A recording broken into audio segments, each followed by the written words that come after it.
कविता अली है और मैं पेशे से एडवोकेट हूँ। मेरी जो प्रैक्टिस है वो पटना सेशन कोर्ट और हाई कोर्ट में है। बिहार लीगल नेटवर्क की मैं डायरेक्टर हूँ और बिहार लीगल नेटवर्क जो है वो एक मूवमेंट है, एडवोकेट्स का एक मूवमेंट है जो बिहार के 5-6 ज़िलों में काम करता है, जिसमें सीतामढ़ी, गया, बिहार शरीफ, मुजफ्फरपुर और औरंगाबाद, पटना और अभी हम लोगों ने सारण में भी काम करना शुरू किया है। बेसिकली इस नेटवर्क का काम है कि जो भी गरीब है, पीड़ित है, जो न्याय से वंचित हैं, जिसके पास पैसा नहीं है अपना केस लड़ने के लिए, तो इस तरह के लोगों को हम लोग कोर्ट के अंदर फ्री कानूनी सहायता देते हैं।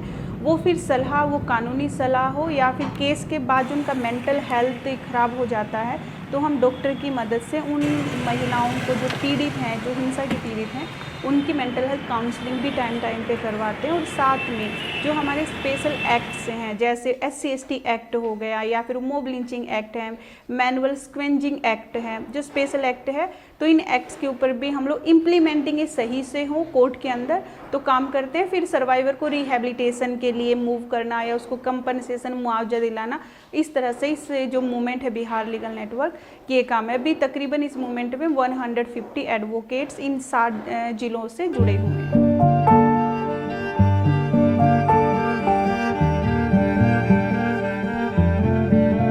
अगर हम ये बोलते हैं कि आज छुआछूत खत्म हो गई है, बट एकदम मुझे नहीं लगता। वो दूसरी शब्दों में हम बोलते हैं कि तरीके भले ही बदल गए हैं लेकिन आज भी वही व्यवस्था है। गरीबी के आधार पे उनके साथ भेदभाव होता है, जाति के आधार पे होता है, और जो दलित महिलाएं उनके साथ लिंग के आधार पे भी होता है। तो जो महिलाएं 3 तरह से पीड़ित होती हैं, वो जाति हो, वो गरीबी हो या फिर वो जेंडर हो, तो ऐसी सिचुएशन में दलित महिलाओं के ऊपर बहुत ज़्यादा केस देखने को मिलते। वो रेप हो, सामूहिक रेप हो, वो किडनैपिंग हो, और साथ में उनको डायन बोल के, जो डायन प्रथा एक्ट भी हमारे बिहार में लो है, डायन बोल के भी दलित महिलाओं के साथ बहुत सारी हीनियस क्राइम, हीनियस हिंसा होती।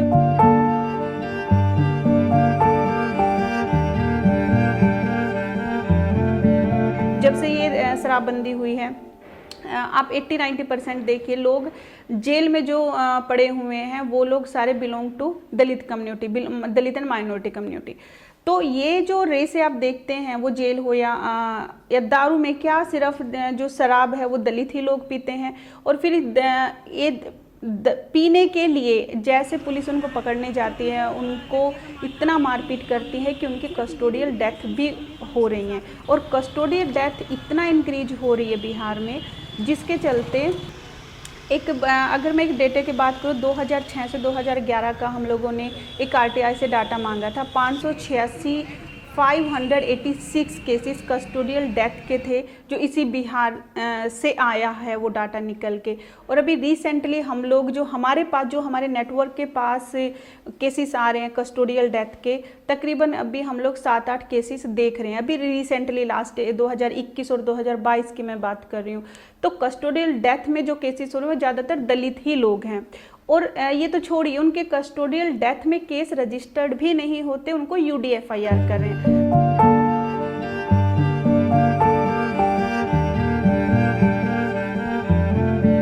UDFIR जो है वो अननेचुरल डेथ में उसको काउंट करते हैं। अननेचुरल डेथ, किसी भी तरह से वो डेथ हो गई, वो अननेचुरल हो गई है। वो आप समझ सकते हो कि अगर बिजली गिरने से या फिर तार जलने से इंसिडेंट ऐसे हो जाते हैं तो उसको हम अननेचुरल डेथ बोलते हैं। अभी यहाँ पे क्या पैटर्न चल रहा है बिहार में, जो थाना में क्या कर रहे हैं, वो कस्टोडियल डेथ हो। कस्टोडियल डेथ का मतलब क्या है कि वो कस्टडी में डेथ हुई है, वो थाना में डेथ हुई है, पुलिस ने इतना टॉर्चर, इतना मारते हैं कि उस मार से वो अधमरे हो जाते हैं और 1-2 दिन के अंदर ही उनकी डेथ हो जाती है। तो वो कस्टोडियल डेथ है वो। और कस्टोडियल डेथ में एक लमसम मुआवजा होता है, उसकी एक अलग पैरवी होती है, अलग उसका एक प्रोसीडिंग है इन द कोर्ट, जो हम जस्टिस की बात करते हैं। लेकिन कस्टोडियल डेथ में उस केस को ना रजिस्टर्ड करके अपने आप को पुलिस बचाने के लिए उसको UDFIR मतलब अननेचुरल डेथ में काउंट करती है और वही वो रजिस्टर्ड FIR करके कोर्ट में पेश कर देती है कि इस पर्सन की डेथ जो है वो अननेचुरल डेथ हुई है।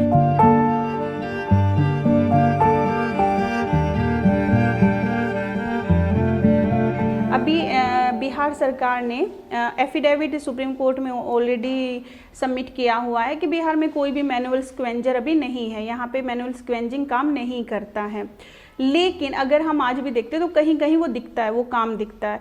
उसके साथ साथ में जो मैनुअल स्क्वेंजिंग एक्ट के अकॉर्डिंग अगर किसी की सीवरेज डेथ होती है तो उसको 10 लाख का मुआवजा है।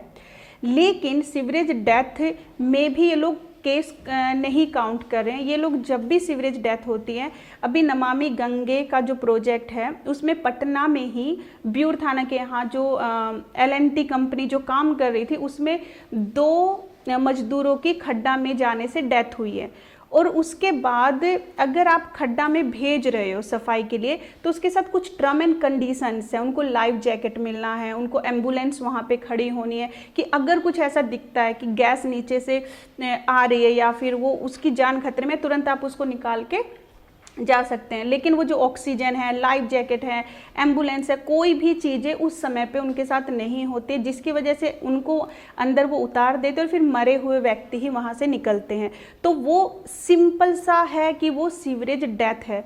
लेकिन बिहार सरकार में सीवरेज डेथ को भी UDFIR में ही कन्वर्ट कर रहे हैं, मतलब कि वो भी अननेचुरल डेथ है। उससे अननेचुरल डेथ से उसका मुआवजा नहीं मिलना है। तो 10 लाख का अगर आपका जो मुआवजा जो बेचारी जो विक्टिम फैमिली है जो मिलना चाहिए था वो भी वहाँ से वो नहीं मिल पाता। जो जस्टिस की बात करते हैं हम लोग, एक्सेस टू जस्टिस, तो आप ये समझिए जो हमारे न्याय के लिए बैठी है, जो हमारी सुरक्षा के लिए बैठी है, जब वही हमको असुरक्षित महसूस करवाती है और हमारे केस को कुछ भी बना के पेश कर देती है, तो ऐसे आप उस थाना से, उस सरकार से भी आप क्या उम्मीद कर सकते हैं।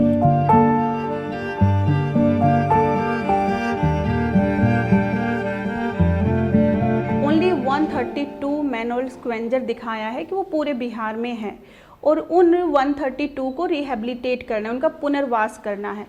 अभी सरकार के लोग बोल रहे हैं कि पुनर्वास हो गया है, बट हमारे पास ऐसा कोई डाटा भी नहीं है कि जिससे हम ये बोल सके कि पुनर्वास हो गया है।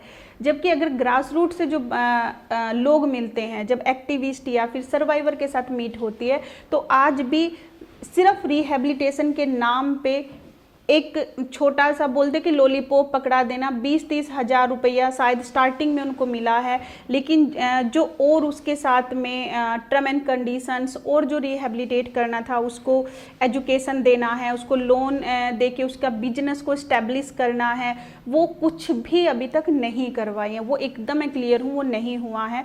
क्योंकि जब आप एक काम छुड़वा के दूसरा काम जब तक नहीं देंगे तब तक उसका कैसे रिहेबिलिटेट या पुनर्वास होगा। तो पुनर्वास के मामले में अभी तक बिहार सरकार पूरी तरह से फेलियर है।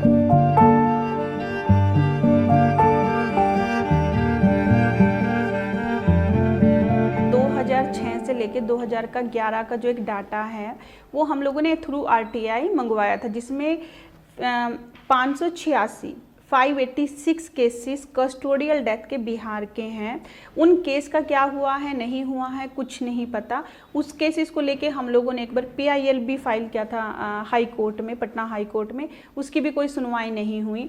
उसके बाद अभी रिसेंटली और जो नए नए केसेस कस्टोडियल डेथ के हो रहे हैं 2021 में और 2022 में, तकरीबन हमारे पास 4-5 केसेस हैं। बहुत ज़्यादा केसेस में नहीं अभी क्योंकि हमारे पास जितने आए हैं, और मैं हमेशा बोलती हूँ जब 5 केसेस हमारे पास आए हैं तो कितने केस ऐसे होंगे जिन तक ना तो हम पहुँच पा रहे हैं ना लोग हम तक पहुँच पा रहे हैं।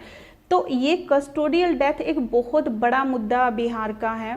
इसमें अभी माझी कम्युनिटी को जो दारू बेचने में या दारू पीने में, मुझे लगता है कि बस एक माझी और दलित कम्युनिटी ही दारू बेचती है, दारू पीती है, और उनको उठा के जो उनको इतना टॉर्चर किया जाता है उनके घरों में। उनकी महिलाओं को कभी भी पुलिस दिन दहाड़े रात को 12-1 बजे कभी भी घुसती है, महिलाओं को उठाती है, पुरुषों को उठाती है। तो ये चीज़ सही मायने में देखिए एक बहुत बड़ा क्वेश्चन है। और उसके बाद फिर उनको कस्टडी में ले जाके उनकी डेथ होना, कोई भी कस्टडी में गया है उसकी डेथ एकदम 100% होती ही है। और उसके बाद उसको अननेचुरल UDFIR में ये लोग कन्वर्ट कर देते हैं। चैलेंजेस तो सबसे बड़ा यही है कि जब UDFIR आपकी हो गई, अब आप उसको FIR में कैसे कन्वर्ट करवाएं, कैसे कन्वर्ट करवाएंगे। जो विक्टिम है वो बहुत पढ़ा लिखा नहीं है, वो बहुत पैसे वाला नहीं है, तो इस तरह के लोगों की सुनवाई, जहाँ पे थाना में आज भी इतना बदतमीजी, इतना बैड वर्ड से उनको बुलाया जाता है, थाने से भगा दिया जाता है, FIR नहीं की जाती है। दूसरा चैलेंजेस ये आता है कि सर्वाइवर को बहुत थ्रेटनिंग होती है कि वो अपनी स्टेटमेंट को, अगर वो अपनी स्टेटमेंट पे कायम रहते हैं तो उनको थ्रेट किया जाता है। तो कम से कम ऐसे सर्वाइवर को प्रोटेक्शन मिलनी चाहिए सरकार से। लास्ट जो दिक्कत भी है, लेकिन हम साथ साथ में उसको फेस भी करते हैं, वो ये है कि जब आपका कस्टोडियल डेथ में केस रजिस्टर्ड होगा तो आपको मुआवजा भी हम प्रोसीडिंग कर सकते हैं, एक विक्टिम को वो एक हेल्प मिल जाएगी। और पुलिस जो जानबूझ के, वो सीवरेज डेथ हो या फिर वो कस्टोडियल डेथ हो, जानबूझ के जो UDFIR करी, ऐसे थाना, ऐसे पुलिस के ऊपर कड़ी से कड़ी कार्रवाई होनी चाहिए और वो बनती है। क्योंकि जब तक पुलिस अपनी मर्जी से अपनी मनमानी करती रहेगी तब तक लोगों को न्याय मिलना बहुत मुश्किल है।